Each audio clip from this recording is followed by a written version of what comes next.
Tajikistan नाम सुन के ही कितना अलग सा लगता है। ये देश अपने आप में एक रहस्य है जिसे जानने की उत्सुकता हर किसी के मन में होती है। सेंट्रल एशिया के बीचों बीच बसा हुआ ये देश है ऊंचे ऊंचे पहाड़ों, झिलमिलाती झीलों और पुरानी तारीखों का। यहाँ की प्राकृतिक सुंदरता और ऐतिहासिक धरोहरें अद्वितीय हैं, लेकिन अफसोस की बात यह है कि घूमने फिरने वाले अक्सर इसे नजरअंदाज कर देते हैं। शायद इसलिए क्योंकि ये जगह अभी तक पर्यटन के मुख्य धारा में नहीं आई है, और ऐसा करके वो एक अनमोल खजाने से महरूम रह जाते हैं।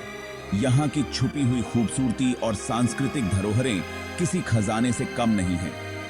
मैं खुद ताजिकिस्तान की खूबसूरती को देखने और महसूस करने आया हूँ। यहाँ की हरियाली, पहाड़ और झीलें मन को मोह लेने वाली हैं। मैं चाहता हूँ कि दुनिया इसके अजूबों को देखे। यहाँ की प्राकृतिक सुंदरता और सांस्कृतिक धरोहरें किसी को भी मंत्रमुग्ध कर सकती हैं। मेरी यात्रा शुरू होती है दुशानबे से, जो ताजिकिस्तान का मुख्य शहर है। ये शहर अपने आधुनिक और पारंपरिक मिश्रण के लिए जाना जाता है। इस अद्भुत सफर में मेरे साथ चलें। यहाँ की गलियों में घूमते हुए आपको यहाँ की संस्कृति और इतिहास की झलक मिलेगी।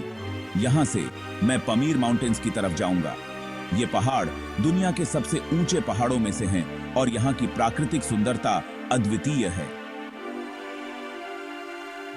ये पहाड़ दुनिया के सबसे ऊंचे पहाड़ों में से हैं। यहाँ की ऊंचाई और ठंडक आपको एक अलग ही अनुभव देगी। इन्हें रूफ ऑफ द वर्ल्ड भी कहते हैं। यहाँ की ऊंचाई और ठंडक आपको एक अलग ही अनुभव देगी। मुझे इनके शानदार नजारों को देखने और यहाँ की संस्कृति को जानने का बेसब्री से इंतजार है। यहाँ की संस्कृति और परंपराएं बहुत ही रोचक हैं। मैं लेक कराकुल जाने के लिए खास तौर पे उत्साहित हूँ। ये झील पहाड़ों में बहुत ऊंचाई पर स्थित है और यहाँ का नजारा अद्भुत है। ये झील पहाड़ों में बहुत ऊंचाई पर स्थित है। यहाँ की ठंडी हवाएं और साफ पानी मन को शांति देते हैं। अपनी लुभावनी खूबसूरती के लिए ये बहुत मशहूर है। यहाँ की प्राकृतिक सुंदरता और शांति आपको एक अलग ही दुनिया में ले जाती है। अपनी इस यात्रा में मैं वाखन वैली भी जाऊंगा। ये घाटी अपनी प्राचीन तारीखों और जीवंत परंपराओं के लिए जानी जाती है। ये घाटी अपनी प्राचीन तारीखों और जीवंत परंपराओं के लिए जानी जाती है। यहाँ की हरियाली और प्राकृतिक सुंदरता अद्वितीय है। ये एक अनजान सफर है। यहाँ की हरियाली और प्राकृतिक सुंदरता अद्वितीय है। ताजिकिस्तान एक ऐसा देश है जो अभी तक ज्यादातर अनदेखा ही है। यहाँ की छुपी हुई खूबसूरती और सांस्कृतिक धरोहरें किसी खजाने से कम नहीं हैं। मुझे इंतजार है कि आगे क्या क्या देखने को मिलेगा। यहाँ की हरियाली, पहाड़ और झीलें मन को मोह लेने वाली हैं। मेरा सफर शुरू होता है दुशनबे से, जो ताजिकिस्तान का चहल पहल भरा हुआ मुख्य शहर है। यहाँ की गलियों में चलते हुए मुझे एक अनोखी ऊर्जा का अनुभव होता है जो इस शहर की रगों में दौड़ती है। ये शहर है विरोधाभासों से भरा हुआ। एक तरफ आधुनिकता की चमक दमक है तो दूसरी तरफ पारंपरिकता की गहराई। यहाँ आधुनिक इमारतें पारंपरिक चायखानों के साथ साथ खड़ी हैं। ये चायखाने सिर्फ चाय पीने की जगह नहीं, बल्कि लोगों के मिलने जुलने और कहानियां बांटने की जगह भी हैं। सड़कें रौनक से भरी हुई हैं। हर तरफ लोग अपने अपने काम में व्यस्त हैं, लेकिन फिर भी एक अपनापन महसूस होता है। दुशनबे एक ऐसा शहर है जो बहुत तेजी से आधुनिक हो रहा है।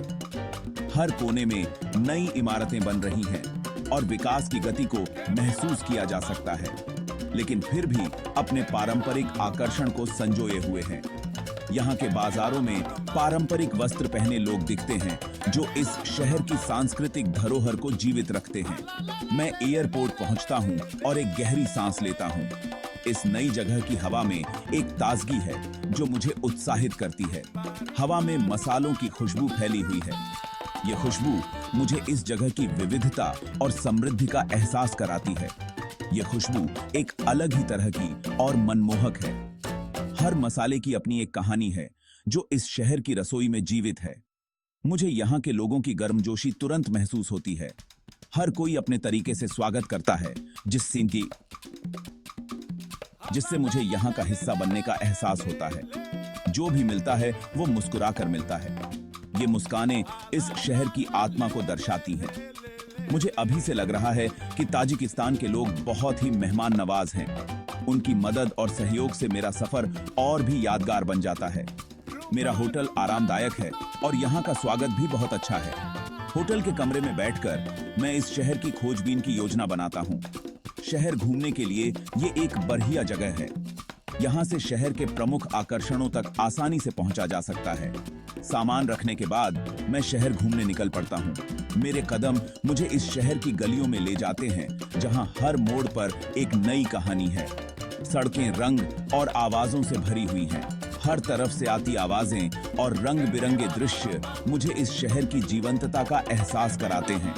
दुकानदार अपना सामान बेच रहे हैं और ताजी बनी हुई रोटी की खुशबू हवा में तैर रही है। ये खुशबू मुझे इस शहर की सादगी और समृद्धि का एहसास कराती है। दुशनबे इतिहास और संस्कृति में डूबा हुआ शहर है। मुझे इसके छुपे हुए खजानों को देखने का बहुत मन है। मैं सबसे पहले नेशनल म्यूजियम ऑफ ताजिकिस्तान जाता हूं। इस संग्रहालय में बहुत ही दिलचस्प कलाकृतियां रखी गई हैं। ये कलाकृतियां ताजिकिस्तान के समृद्ध इतिहास की कहानी बयान करती हैं। संग्रहालय के अंदर मेरा स्वागत प्राचीन मिट्टी के बर्तनों, जटिल वस्त्रों और खूबसूरत कलाकृतियों के खजाने से होता है। प्रदर्शनी में देश की फारसी जड़ों और प्राचीन सिल्क रोड पर इसके स्थान को दिखाया गया है। मेरा ध्यान विशेष रूप से पारंपरिक वाद्य यंत्रों के प्रदर्शन की ओर जाता है। कारीगरी अविश्वसनीय है। मैं केवल उन सुंदर धुनों की कल्पना कर सकता हूं जो वे उत्पन्न करते होंगे। संग्रहालय के बाद मैं रुदाकी पार्क जाता हूं। यह पार्क शहर के बीचों बीच एक हरा भरा स्थान है। इसका नाम प्रसिद्ध ताजिक कवि अब्बू अब्दुल्ला रुदाकी के नाम पर रखा गया है। यह पार्क स्थानीय लोगों के लिए एक लोकप्रिय सभा स्थल है। परिवार बेंचों पर आराम करते हैं और बच्चे फव्वारों में खेलते हैं। Section 4 the road to the roof of the world. Dushanbe की भागम भाग को पीछे छोड़ते हुए मैं अपनी यात्रा के सबसे रोमांचक हिस्से की शुरुआत करता हूं, पमीर माउंटेन्स की रोड ट्रिप। पमीर माउंटेन्स को रूफ ऑफ द वर्ल्ड के नाम से जाना जाता है। ये एक विशाल पर्वत श्रृंखला है जो लुभावने दृश्यों और अविस्मरणीय अनुभवों का वादा करती है। जैसे जैसे मेरी जीप ऊपर चढ़ती जाती है, वैसे वैसे नजारा नाटकीय रूप से बदलता जाता है। शहर की सड़कें और पार्क पीछे छूट जाते हैं। उनकी जगह ले लेते हैं विशाल चोटियां, गहरी घाटियां और विशाल खुले मैदान। हवा हल्की होती जाती है और सन्नाटा तोड़ने के लिए बस पहाड़ों से गुजरती हवा की सीटी ही सुनाई देती है। रास्ता खुद एक रोमांच है। यह खतरनाक चट्टानों के किनारों के साथ मुड़ता और घूमता है, जो नीचे घाटियों के मनमोहक दृश्य प्रस्तुत करता है। कई बार सड़क पूरी तरह से गायब हो जाती है, जिसकी जगह पहाड़ी ढलान पर उकेरे गए ऊबड़ खाबड़ रास्ते ले लेते हैं। लेकिन यह यात्रा हर टक्कर और मोड़ के लायक है। दृश्य बस लुभावने हैं। Section 5 a warm welcome in the high Pamirs. ऊबड़ खाबड़ इलाकों के बावजूद पमीर माउंटेन्स गर्मजोशी और स्वागत करने वाले लोगों का घर है। यहाँ की ऊंची चोटियां और गहरी घाटियां एक अद्वितीय परिदृश्य प्रस्तुत करती हैं, जो किसी भी आगंतुक को मंत्रमुग्ध कर देती हैं। चोटियों के बीच बसे छोटे छोटे गांवों में मेरा स्वागत खुले हाथों से और ताजिक लोगों के प्रसिद्ध आतिथ्य के साथ किया जाता है। यहाँ के लोग अपने मेहमानों को परिवार का हिस्सा मानते हैं और उन्हें अपने जीवन का एक हिस्सा बनाने में गर्व महसूस करते हैं। गांव वाले मुझे अपने घरों में बुलाते हैं, अपनी संस्कृति और कहानियां साझा करने के लिए उत्सुक रहते हैं। उनके साथ बिताया गया समय मुझे उनके जीवन के बारे में गहराई से समझने का मौका देता है। मैं रंगीन कालीनों पर बैठता हूँ, सुगंधित चाय की चुस्की लेता हूँ और दुनिया के इस सुदूर कोने में जीवन की कहानियां सुनता हूँ। उनकी कहानियां उनके संघर्षों, खुशियों और परंपराओं का एक जीवंत चित्रण होती हैं। भाषा की बाधा संवाद में कोई बाधा नहीं है। उनके हाव भाव और मुस्कानें बहुत कुछ कह जाती हैं और हम बिना शब्दों के भी एक दूसरे को समझने लगते हैं। मुस्कान और हाव भाव बहुत कुछ बयां करते हैं और उनकी आंखों में गर्मजोशी साफ झलकती है। उनकी आंखों में एक सच्ची खुशी और अपनापन दिखाई देता है जो किसी भी आगंतुक को अपने घर जैसा महसूस कराता है। गांवों में बिताए मेरे समय का मुख्य आकर्षण भोजन है। यहाँ के व्यंजन न केवल स्वादिष्ट होते हैं बल्कि उनमें स्थानीय संस्कृति और परंपराओं की झलक भी मिलती है। सादा, हार्दिक और स्वाद से भरपूर ताजिक व्यंजन इंद्रियों के लिए एक खुशी है। हर एक डिश में यहाँ की मिट्टी और मेहनत की महक होती है।